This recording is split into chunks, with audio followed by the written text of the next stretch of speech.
పల్నాడు జిల్లా పెదకూరపాడు నియోజకవర్గంలో దివ్యాంగురాలిపై అత్యాచారం జరిగిన ఘటన ఆలస్యంగా వెలుగులోకి వచ్చింది. బెల్లంకొండ మండలం రామాంజనేయపురం తండాలో దివ్యాంగురాలిపై అదే గ్రామానికి చెందిన లోకేష్ అనే వ్యక్తి అత్యాచారం చేశాడు. ఇంట్లో ఎవరూ లేని సమయంలో లోకేష్ తనపై అత్యాచారానికి పాల్పడినట్లు బాలిక సైగలు చేసి చెబుతోంది. దీనిపై బెల్లంకొండ ఎస్ఐ రాజేష్ని బాధితురాలి బంధువులు సంప్రదించగా బాధితురాలిని వైద్య పరీక్షల నిమిత్తం సత్తెనపల్లి ప్రభుత్వ ఏరియా వైద్యశాలకు తరలించారు. ఈ ఘటనపై తమకు న్యాయం చేయాలని బాధితురాలి బంధువులు మీడియా ముందు వాపోయారు.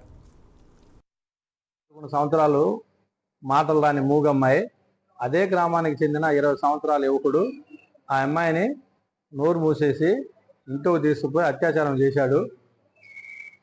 ఆ విషయం బెల్లంకొండ ఎస్ఐ గారి దగ్గర తీసుకొచ్చాము.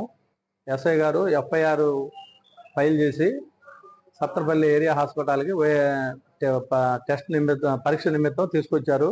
అది వైద్య పరీక్షలు ఇక్కడ సత్తెనపల్లిలో జరుగుతున్నాయండి. మాకు న్యాయం జరగాలి, ఆ అబ్బాయికి కఠినంగా శిక్ష పడాలని మేము కోరుకుంటున్నాము. ఆ అమ్మాయి 11 సంవత్సరాలు మాటలు రాని మూగమ్మాయి, అదే గ్రామానికి చెందిన 20 సంవత్సరాల యువకుడు ఆ అమ్మాయిని నోరు మూసేసి ఇంటికి తీసుకుపోయి అత్యాచారం చేశాడు.